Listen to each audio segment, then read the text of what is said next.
that is Aaron with stand-up comedy. Yeah! Yeah! Oh, yeah. Talk to him. Talk to him. Shit. Talk to him. It's gonna be shit. Yo, did you memorize it? You memorized it? Oh, no. I love you, Ethan. Oh, shit.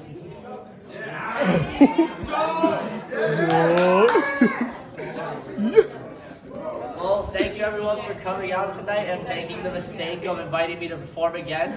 I don't know what was going through the RA's heads when they made that decision. I want to especially thank the parents for coming out.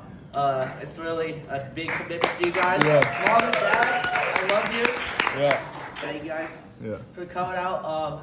Thank you all for at least pretending to have a good time. I know we all got our midterms and assignments and the adults are busy taking crap from their bosses. So thank you all for coming out. Sometimes in times like these, I feel like the days are kind of just drifting by, and I don't really see a light at the end of the tunnel. But other times, there's like something so unexpected happens that these moments just like shock me into completely back into living with a purpose. And I'm here to share one of those stories. So one day I get an innocent text from a wrong number. Oh my God. Just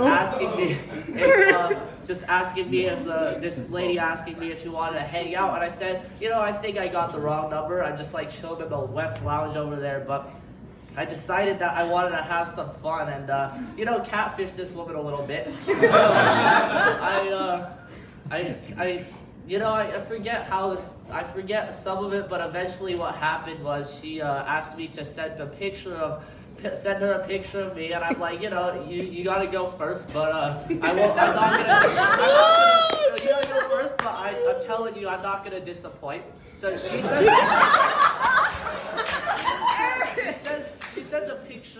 sends a picture of herself, but it's not just an ordinary picture, all right? Like, she's leaving one of her tits exposed in this picture. I'm just like, oh my gosh. Part of me is like, okay, what the hell have I gotten myself into? Like, this is way too much, right? But then there's the other part of me, the stupid part of me, that's like, this is amazing. Let's keep it real. Let's keep it going. You know when you're in Vegas, like in the casinos, right? You're like playing slots, right? You're like, oh, it's only like 5 cents. You keep putting money in, and you realize, oh shit, I'm down $100. That's basically like what happened here. So as per usual, the stupid side of me won out, and I was like, all right, I gotta send her a picture now, right? But I'm thinking to myself, like, okay, like clearly this is not gonna cut it. Like she sends a picture with one of her tits exposed. I gotta do better than this, right? So Temmie happened to be chilling out with me. Let's go, baby. Let's go, baby. Yeah, boy.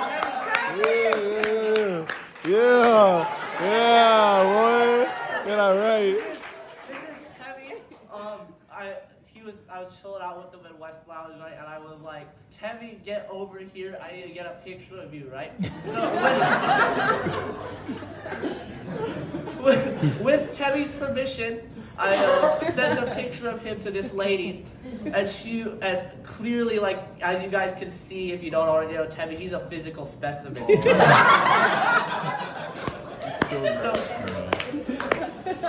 So I sent this picture of Temmie, right? And she, in all caps, I swear to God, she's like, all caps, turn on. I'm like, oh. Temmie put it to work. And then she decided, like, I guess she needed to step her game up or something at the same time. So she decided to send a full nude. And at this point, I was like, all right, I am backing out of this immediately, blocking this person, deleting all the texts, because, I want to be able to get a job someday. And if I have this, I do that. All right, so, yeah. In other news, Harry Elon Jr., Vice Provost for Undergraduate Education, Ruth Halperin University Fellow for Undergraduate Education, and the Freeman Thornton Vice Provost for Undergraduate Education, has been elected President of Occidental University. A lot of the Stanford community is feeling sad that he's leaving us, but I personally feel really happy for the guy. Instead of having 3 different names for the same position as a vice important person, he gets an actual job as president. I hope something similar happens to my good friend Isaiah. Isaiah, stand up. Isaiah, he's been third wheeling all year.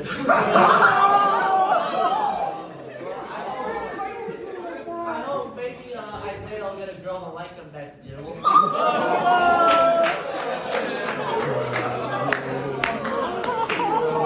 That was uncalled for. All right. This is getting way out of hand. I'm sorry. So we need to take a little intermission from comedy real quick. As you all know, we're in the middle of an intense political campaign. I'm not talking about the 2020 election. I'm talking about ASSU elections on Stanford University. So, yeah. So a lot of people are running for Senate and president and so on. And I just like to say we need to get some signatures off for my boy Lucas over there running for Senate. And the presidential team of Infinity and Beyond featuring our very own Nas. Show some of that Larkin love, although you don't have to. Cool. Thanks. Oh, wait, what team are you on? You don't even know. I haven't even been following this. You're sophomore class presidents. I've been asked. Oh, hey, aside from that too, Rona's really cool. Yeah, Rona. Yeah. But, hey, you don't really have to bother with Lucas though, because even if he gets on the ballot, he's not gonna win. Yo, that shit hurt. So political candidates aren't the only people who are working really hard at this time of year. Our student athletes are putting in work. If you're an athlete, stand up. Let's give them a round of applause.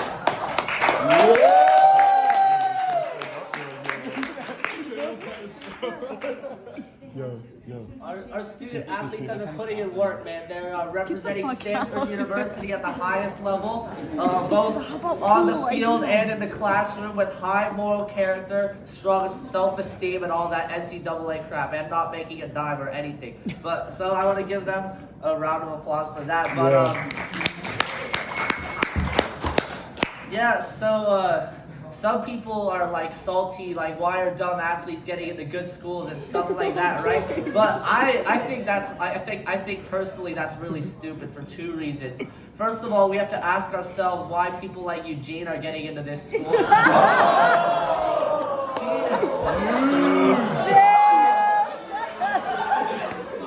mean, he's discovered that all the athletes and don't even ask me about his fitness level, man. Like, I didn't even go on the dorm whale watching trip because I'm looking at what every day.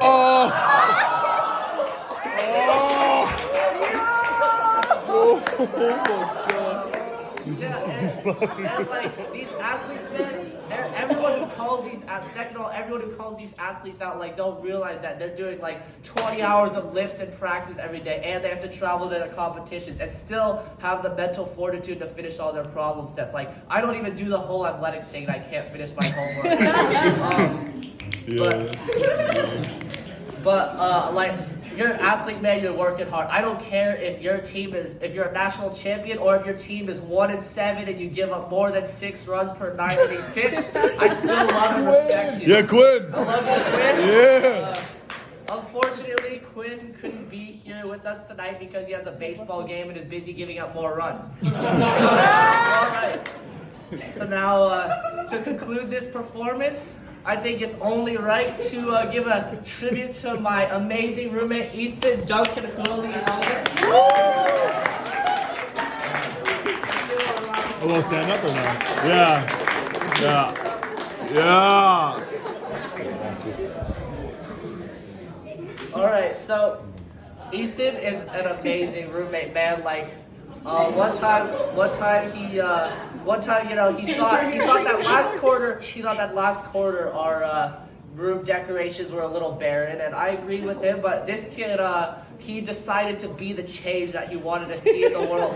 And I showed up one day at night, and there were like several street signs in our room, like hard hats must be worn, and hand sanitizing dispenser from Ariaga Dining. I mean, wait, what? I have no idea where he got that one from. Don't listen to me. I don't know, you gotta ask him. He also, by the way, infiltrated Oracle Park, which is the Giants stadium last quarter, which we'll talk about that another time. He almost got a $10,000 fine for it.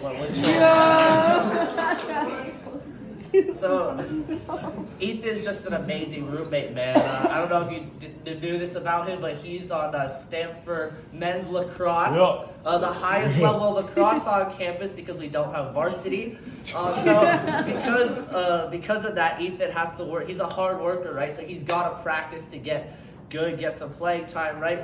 Especially he's got to practice especially hard to make up for his lack of size. Like, he could get onto the girls' pitch and still be the tallest player. So Ethan's working really hard, right? One day I see him improvising, and he was tossing an orange around in our hallway, as one does. And we all were chilling in the hallway, right? And we just saw him break an exit sign, and it was the loudest thud I've ever heard. I swear, like I don't think anything can top that. I thought that would be the loudest Ethan-related noise I hear this quarter, but man, was I wrong.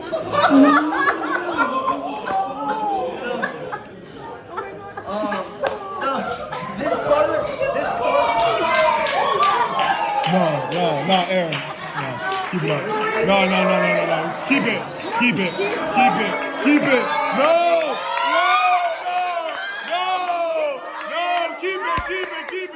Run it. No, run it. Free speech. Go ahead. Yeah, free speech. Talk it. This quarter. Louder. This quarter. Yeah, we're still listening. This quarter, Ethan's been starting to sexile me a lot more than last quarter. It only happened about a couple times, I think, but this quarter has been like a weekly thing. You know, he's been doing it more, which I think is like a good thing for him. Which I think is like good for him. I applaud that. So what I found interesting was like the first couple times, the first two times he did it.